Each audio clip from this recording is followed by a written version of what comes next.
Magandang araw po sa inyo guys. Ngayon ating pag-aralan ang Y-delta using two contactor.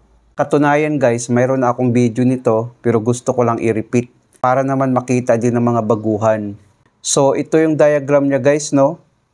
Ito yung sa control circuit niya kung saan nakakabit yung control. Ito naman yung sa power circuit niya, no? Kung saan nakakabit yung 3-phase motor natin.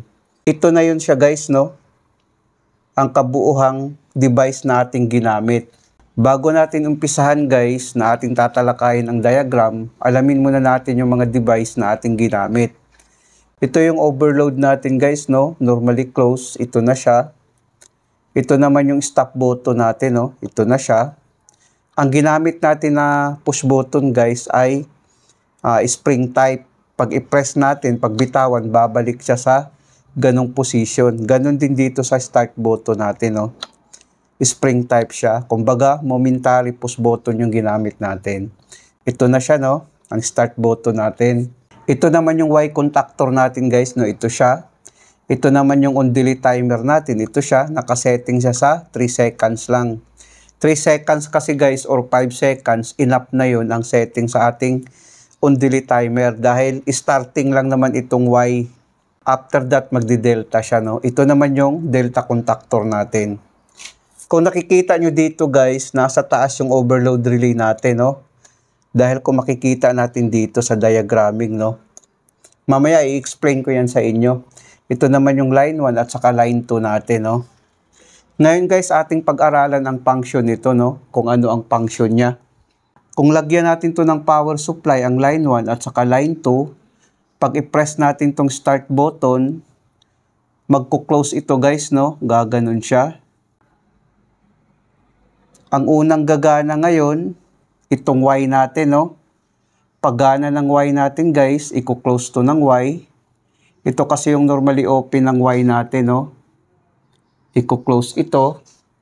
Pag close niyan, guys, ang kuryente ngayon dadaloy dito, no? Gumana ngayon ang Y contactor natin, no? Tapos, itong timer din, no? Gagana din itong timer natin. Tapos, pag bitawan natin itong start button, guys, babalik to sa normal position na naka-open. Gaganon siya, no? So, ang kuryente ngayon, dadaloy dito, no? Still pa rin gumagana ang Y contactor natin. Ito siya, no? Tapos, yung timer din natin, gumana rin, no? Dahil dito kasi dadaloy ang kuryente, no? Dahil gumana pala itong Y, i-open pala ito ng Y, guys, no? Dahil gumana yung Y natin at saka timer, i-open to ng Y. Ito kasi yung interlocking nilang dalawa, no? Sa delta natin, ito yung interlocking niya. Ito naman yung sa Y. Ngayon, dahil gumana ang Y, nag-open ito, guys, no? Ngayon, after 3 seconds or 5 seconds na ating setting sa ating on-delay timer, i-open to ng timer natin, no? Sa ating on-delay timer natin. Ito kasi yung normally close. Pag open yan, guys, automatic ngayon, mag-o-off itong Y natin, no? Pag off ng Y contactor natin, guys, i-close ito. Ngayon, i-close din ito ng on-delay timer natin, no? Pag close niyan, guys, ngayon, ang kuryente ngayon dadaloy dito, no? Gumana ngayon itong delta natin. Paggana ng delta natin, guys, i-close to ng delta. I-open naman ito ng delta, guys, no? Ngayon, mamamatay itong timer din natin, no? Pagpatay nitong timer natin, guys, i-close to ng timer. I-open naman ito ng Y, no? Dahil namatay yung Y natin. Dahil nag-open dito. Nag-open kasi dito, guys. Dahil namatay yung timer natin, mag-open din ito, guys, no? Ang gumana ngayon, ito na siya, no?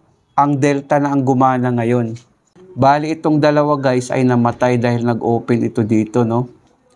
Bali, makakapag-relax din yung on-delay timer natin. Ito yung sa control niya guys, no? Ngayon, sa power circuit naman, kung saan nakakabit yung ano natin, yung 3-phase motor natin, 6 leads out kasi yun siya, no? 1, 2, 3, 4, 5, 6. Bali, 6 leads out siya, no? Ngayon, pag supplyan natin to ng ng power supply, ang line 1, line 2 at saka line 3, Pag i-on natin tong circuit breaker natin, ito yung circuit breaker natin, no? Magkakaroon ka agad to ng power, guys, no? Magkakaroon ka agad ng power ang 3 line natin, no? 3 line. Pero hindi mo na siya gagana dahil putol dito, no? Putol kasi dito. Nagkakaroon siya ng power, itong tatlong linyang ito, pero ang kuryente niya hanggang dito lang, no? Hindi gagana kasi hindi nag-close yung delta natin, no? So, bali ngayon, pag i-press natin tong start button, ang unang gagana, guys, ang Y, no? Iko-close to ng Y. Pag close ng Y, guys, gagana ngayon ang 3-phase motor natin sa Y, no? Dahil ang nag-close together ngayon, ang 5, 4, at 6, no? 5, 4, at 6 kung sa Y, no? Gumana ngayon ang Y natin. After 3 seconds nating setting sa timer, o di kaya 5 seconds, i-open naman ito ng Y, no? Pag open ng Y, guys, i-close naman ito ng delta, no? I-close ito ng delta. Bali, ang gumana ngayon, ang delta natin, 1 at saka 6, no? Close together sa line 1. 1 at saka 6. 1 at saka 6, no? Gumana ngayon dito. Tapos 2 at saka 4, no? 2. Ito yung 2 natin, no? 2 at saka 4, no? And then, pagkatapos 3 at saka 5, no? 3 at saka 5. So, kung makikita natin, no? Gumana ngayon ang delta natin. Ngayon, guys, ang tanong dyan, bakit nasa taas yung overload natin? Kung makikita natin dito, guys, no? Ito yung overload protection relay natin to, no? Ito yung overload protection natin. Ito na siya. Bakit nasa taas nilagay? Para yung 3-phase natin makukonsume niya, no? Ang power niya, no? Dahil isang overload lang ginamit natin, kung makikita natin, no? Ganun siya. Tapos ngayon, tatakbo siya dito. Ganung position, guys, gumana ngayon ang delta natin, no? Na motor. Ngayon, guys, pag i-off naman natin to, mag-open naman ang contact nito, no? Mag-open ang contact nito, gaganon siya. So ngayon, mamamatay itong 3-phase natin. Ngayon, ang tanong dyan, ganito. Sir, paano sir kung mag-troubleshoot tayo sa motor? Eh di makukuryente tayo dahil mayroon ng power, yung 3 linya ng motor, mayroon na siyang power, no? Pag mag-troubleshoot kayo sa motor, guys, dapat i-off nyo itong circuit breaker. Pag i-off natin itong circuit breaker natin, magka-cut ito dito, so wala nang supply dito, no? Sa 3-phase motor natin. So, pwede nating tanggalin ang motor kung sakali ating i-repair o di kaya ating i-troubleshoot o di kaya palitan. Pwede na nating tanggalin yung motor natin pag naka-off yung circuit breaker natin na 3-phase, no? Kung makikita natin, mag-open ang contact nito, ang kuryente hanggang dito na lang, no? So, ngayon, hindi na makapunta dito sa motor ang kuryente natin. Ganun pag mag-troubleshoot sa guys. Ngayon guys, ito siya ay remedy or solution lang ito. Pansamantala lang ito guys kung sakali wala tayong available na main contactor. Pansamantala lang ito guys, hindi ito pansamantagal, kundi pansamantala lang na ating ginamit ito. Ganon siya guys, no? Ito ay remedy or solution lang. Kung sakali ito lang ang available mo na contactor. Kung sakali dumating na yung contactor ninyo, dapat kasi dito ay 3. So, pwede na natin gawing 3. So, ganun guys, no, ang remedy or solution, ito ay mga technique ng mga technician upang sa ganun, hindi ma-delay yung production natin, no. Ngayon, pag i-off naman natin to guys, pag i-off natin to, no, mag-o-open ang contact nito. Mag-o-open ang contact niyan, gaganon siya, no. Gaganon siya. Ang kuryente ngayon hanggang dito na lang, no. Mamamatay ito ngayong delta natin. Pagpatay ng delta natin, guys, i-open to ng delta. I-close naman ito ng delta natin, no. So, ganun siya, no.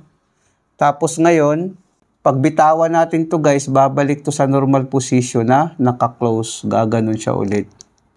So, ganun siya guys, no? Halimbawa ngayon, kung gumana naman itong delta contactor natin, nag-trip itong overload natin, mag-open ito guys, mamamatay din yung delta natin. Itong diagram na ito sa control guys, ito na yung wiring niya, ito na yung kabuuhang wiring niya guys. Kung makikita natin dito, no? Winiringan ko na ito. Ngayon, i-demonstrate ko ito sa live. Baka bukas, kung maka-live ako, pwede ko itong ipapakita sa inyo ang wiring, kung paano to i-wiring. I-try natin ngayon ito pagganahin. Dahil ang wiring nito guys, dito ako bumasi, no? Sa diagram na ito, itong sa control. I-try natin to i-on. Ang unang gumana guys, ang Y, no? After 3 seconds or 5 seconds na ating setting sa timer. Pero dito kasi, sinetting ko lang sa 3 seconds, no? Kasi ang Y ay starting lang naman. So, i-try natin i-on. Unang gumana ang Y. After 3 seconds, mamamatay ang Y. Gagana naman ang delta, no? I-try natin. Counting tayo ng 3 seconds. Ayan, gumana ang delta natin. Namatay ang Y. At saka yung timer, no? Dahil mag-o-open kasi ito. So, ang timer natin, guys, nakakapag-relax, no? Kahit tanggalin natin tong timer, still pa rin gumana itong delta natin, no? Kahit tinanggal natin yung timer natin. Yun ang kagandahan nito guys, dahil ang timer natin nakakapag-relax. Ngayon, i-off natin. Yan, na-off siya. Try natin ulit. Ayan, gumana ang Y. After 3 seconds, mamamatay ang Y, gumana ang delta, no? Gumana ang delta ngayon guys. Ngayon, pag i-trip naman natin to, magti-trip din ito guys, no? I-trip natin. Ayan, nag-trip siya guys, no? I-try natin ulit. I-reset natin, no? Try natin ulit. Gumana ang Y. Tapos gumana ang delta natin, no? After 3 seconds. Ngayon, i-trip natin guys. Ayan, nag-trip siya guys, no? Ibig sabihin, mag-open ang contact nito, mamamatay din ang delta natin. So, i-reset natin. I-try natin ulit. Ayan, gumana ang Y. After 3 seconds, namatay ang Y, gumana ang delta natin, no? Off natin ulit. Try natin ulit. Ayan siya, guys. Off natin. Sana, guys, nakapagbigay ito ng konting kaalaman sa mga baguhan. Maraming salamat sa inyo, guys. Hanggang sa muli.